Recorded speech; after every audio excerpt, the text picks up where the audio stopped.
Okay. Finally నా main question ఏంటంటే reservation system. రాజ్యాంగం రాసింది doctor BR Ambedkar. Doctor BR అంబేద్కర్తో పాటు అంటే 299 మంది రాజ్యాంగాన్ని రాసించారు. అయితే రాజ్యాంగంలో మెయిన్గా మనం చూడాల్సింది రిజర్వేషన్ సిస్టమ్ ఉంది. ఈ రిజర్వేషన్ సిస్టమ్ వల్ల చాలామందికి చాలా యూజ్ అయింది. నేను దీన్ని తప్పుపడడం లేదు. కానీ ఒకప్పుడు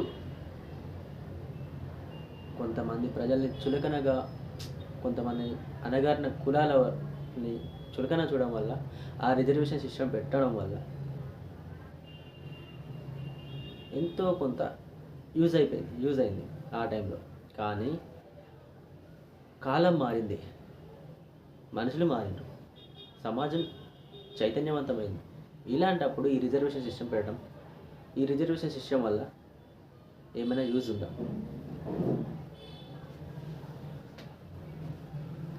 ఈ రిజర్వేషన్ సిస్టమ్ వల్ల ఎవరు బాధకి గురవుతున్నారు, ఎవరు హ్యాపీగా సంతోషంగా ఉంటున్నారు అని ఆలోచిస్తే,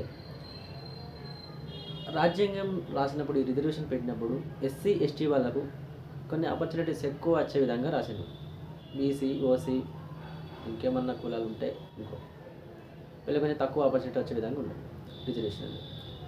మనము ఇందులో చూసుకుంటే ఆ టైంలో అన్నగారి కులాలకు ఇట్లా ఇబ్బంది పెడుతున్నారని ఆ టైంలో అలా రాయడం ఓకే, నేను దానిని ఎలాంటి క్వశ్చన్ చేయడం లేదు. కానీ ప్రజెంట్ సిచ్యువేషన్ చాలా చేంజ్ అయింది.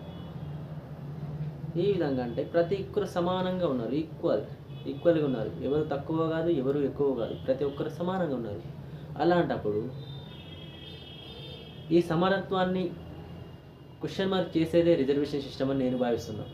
ఎందుకంటే ఇద్దరు ఫ్రెండ్స్ ఉన్నారు, కలిసి చదువుకున్నారు, పెద్దగా అయినారు, డిగ్రీ అయిపోయింది, జాబ్ అప్లికేషన్ చేయాలనుకున్నారు. అయితే ఇద్దరు చాలా క్లోజ్ ఫ్రెండ్స్. అప్లై చేసే ముందు నోటిఫికేషన్ చూశాను, ఏమనుంది, ఎస్సీ వాళ్ళకు తక్కువ ఫీజు అండ్ ఎస్టీ వాళ్ళకు కూడా, బీసీ ఓసీ వాళ్ళకు ఎక్కువ ఫీజు ఉంది. అప్పటి వరకు వాళ్ళకు ఏ కాస్ట్ ఏంటి అని రిలీజియన్ తెలియకుండానే వాళ్ళు ఫ్రెండ్స్గా ఉన్నారు. కానీ ఎప్పుడైతే ఆ నోటిఫికేషన్ చూసారో అప్పుడు వాళ్ళకి అర్థమైంది, ఇది ఒక విధంగా ఈ రిజర్వేషన్ వల్లనే చాలామంది క్యాస్ట్ ఇట్లా ఫీలింగ్ అని కొంతమందికి వస్తుందంటే మీరు నమ్ముతారా? మళ్ళీ ఈ రిజర్వేషన్ అనేది ఉంటే బాగానే ఉంటుంది. కానీ ఎవరైతే మీరు హై పొజిషన్లో ఉన్నారు, ఎక్కువ డబ్బున్న వారని ఫీల్ అవుతున్నారో, వాళ్ళు అప్పుడు ఉన్న విధంగా ఇప్పుడు లేరు కదా, చేంజ్ అయిపోయింది కదా. అప్పుడు వాళ్ళకి డబ్బు ఉండే, కొంచెం ఏమంటారు, సింపుల్గా చెప్పాలంటే ఎక్కువ కులం. ఇప్పుడు అలా ఏం లేదు కదా, అంతా సమానంగానే చూస్తున్నారు, అందరినీ సమానత్వంగానే ఉంటున్నారు, కలిసిమెలిసి ఉంటున్నారు. ఈ టైంలో కూడా మన రిజర్వేషన్ ఉండడం అవసరం ఉండాలి, కానీ ఇంత కాదు. ఇప్పుడు ఎట్లా అంటే మనకు రిజర్వేషన్ ఎట్లా ఉన్నది, అప్లికేషన్ ఫీజు ఎక్కువనే ఉంటుంది, ఎగ్జామ్ రాసిన తర్వాత రిజల్ట్ వచ్చిన తర్వాత వాళ్ళకి తక్కువ మార్కులు వచ్చినా కూడా వాళ్ళకే జాబ్. ఏంటిది? ఇదే నేను క్వశ్చన్ చేయాలనుకున్న క్వశ్చన్. దీని గురించి నేను తప్పుగా మాట్లాడుతున్నానని నేను అనుకోవట్లేదు.